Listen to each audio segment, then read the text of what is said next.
materi selanjutnya tentang ukuran penyebaran data. Ukuran penyebaran data itu kita mengenal atau kita akan pelajari 3 subbab. Ada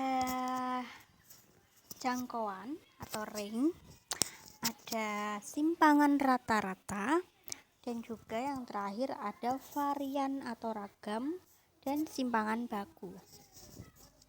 Nah, jangkauan untuk data kelompok dan data tunggal itu sama. Jangkauan itu apa sih? Jangkauan atau range itu adalah selisih antara data terbesar dengan data yang terkecil. Dan untuk data kelompok maupun data tunggal itu sama. Data terbesar kurangi data terkecil. Contohnya, tentukan jangkauan dari data ini. Nah, ini kan masuknya adalah data tunggal, kan? Masuknya adalah data tunggal. Nah, datanya kalau untuk data tunggal ini, kalau mau lebih mudah, boleh data ini diurutkan terlebih dahulu, baru dicari yang dikurangi data yang terbesar, dikurangi data yang terkecil. Atau kalau datanya itu adalah data kelompok kan berarti dia nanti berupa tabel nih, sekian sampai sekian, sampai dengan berapa sampai berapa. Nah, data yang terbesar ini dikurangi data yang terkecil. Oke. Untuk simpangan rata-rata.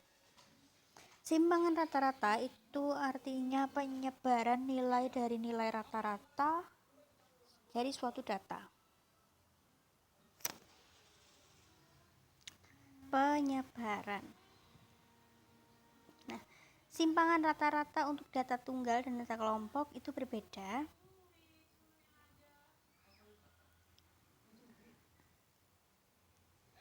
Simpangan rata-rata untuk data tunggal,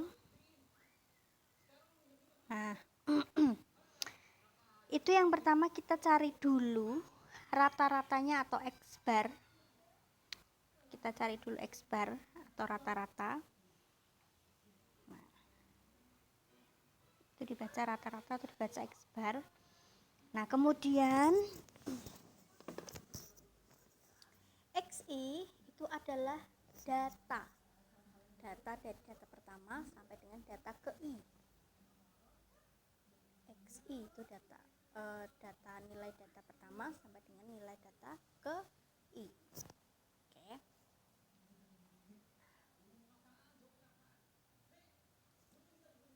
Dibagi sama N itu adalah jumlah data atau jumlah frekuensi.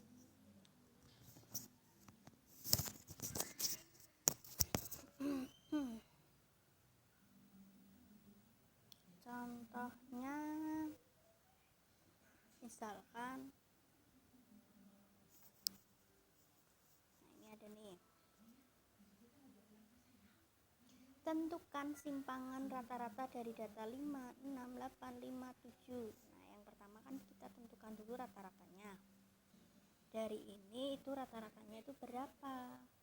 Nah, rata-rata dari ini. Nah, rata-rata itu ada di ukuran pemusatan data, baik tunggal maupun kelompok. Jumlah data dibagi banyaknya data. 5 tambah 6 tambah 8 tambah 5 tambah 7 dibagi banyaknya data. Tuh 2, 3, 4, 5. Tuh 2, 3, 4, 5. Ini per 5 ya. Nah, ini tuh per 5. Karena banyaknya data kan cuma ada 5. 1, 2, 3, 4, 5. Oke.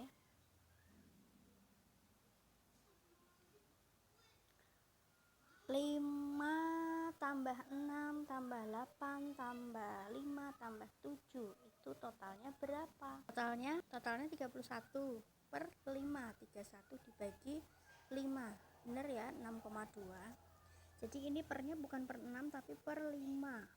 Oke. Nah, simpangan rata-ratanya XI itu kita mulai dari data yang pertama. Oh ya, ini ada tanda mutlak, jadi nanti setelah dikurangkan sama rata-rata terus dimutlakkan, artinya dipositifkan, jadi tidak ada yang negatif. Data yang pertama ada 5, berarti 5 kurangi 6,2, terus 6 kurangi 6,2, terus 8 kurangi 6,2, ditambah lagi 5 kurangi 6,2, ditambah lagi 7,6,2. Kenapa kok ditambah? Karena di sini ada sigma. Sigma itu artinya jumlah mutlak pengurangan dari data kurangi rata-rata dibagi sama banyaknya data. 5,62 kan negatif 1,2. Nah, karena ada tanda mutlak berarti menjadi positif. Nah, terus 6 kurangi 6,2 negatif 0,2, terus dimutlakkan jadi positif, dan seterusnya.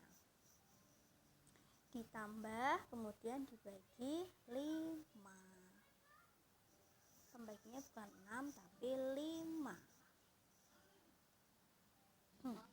Hasilnya 1,04. Next, simpangan rata-rata pada data kelompok. Nah, kalau untuk data kelompok itu jadi tidak cuma XI dikurangi X bar saja dimutlakkan, tapi dikalikan sama frekuensinya. Jadi kalau datanya itu data yang pertama, berarti data yang pertama kurangi rata-rata terus dikalikan sama frekuensi pada kelas yang pertama. Tuh, terus dibagi sama banyaknya data atau jumlah seluruh frekuensi. Terus kelas yang kedua pun juga sama, XI kurangi X bar kurangi rata-rata dulu, terus dikalikan sama FI. Nah, kalau untuk data kelompok, XI itu bukan data yang pertama atau data pada kelas yang pertama, tapi XI itu adalah nilai tengah pada kelas yang pertama atau kelas yang kedua, kelas yang ketiga, dan seterusnya. Nah, contohnya, tentukan simpangan nilai rata-rata data berikut. Ada nilai, ada frekuensi. Tentukan simpangan rata-ratanya. Simpangan rata-rata itu kan tadi ada sigma FI kali XI dikurangi X bar dimutlakkan. Berarti kan kita butuh tabel bantu lagi XI atau nilai tengah. Gitu. Nah, ini tabel baru. Nah, kemudian kita butuh bantuan lagi XI kurangi X bar dimutlakkan.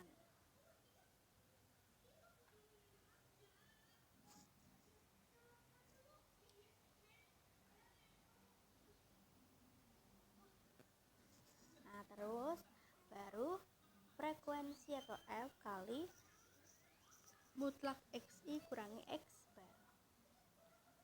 Nah, X bar itu dicari dulu atau rata-rata dicari dulu. Rata-rata data kelompok. Apa rata-rata data kelompok? Dibuka lagi catatannya. FI kali jumlah FI kali XI dibagi jumlah frekuensi. Jumlah FI kali XI berarti kan yang ini. Nah, tabel yang ini itu untuk mencari rata-rata. Kalau yang hitam ini digunakan untuk mencari yang tabel tambahan untuk mencari simpangan rata-rata. Oke, rata-ratanya sudah diketahui, sudah diperoleh 23,83. Terus F kali XI dikurangi X bar, terus di sigma atau di jumlah hasilnya ini 148,32 dibagi jumlah frekuensi. Nah, total frekuensinya 30, berarti dibagi sama 30. Itu untuk mencari keseimbangan rata-rata data kelompok. Ini khusus untuk yang statistika ini adik bolehkan menggunakan kalkulator.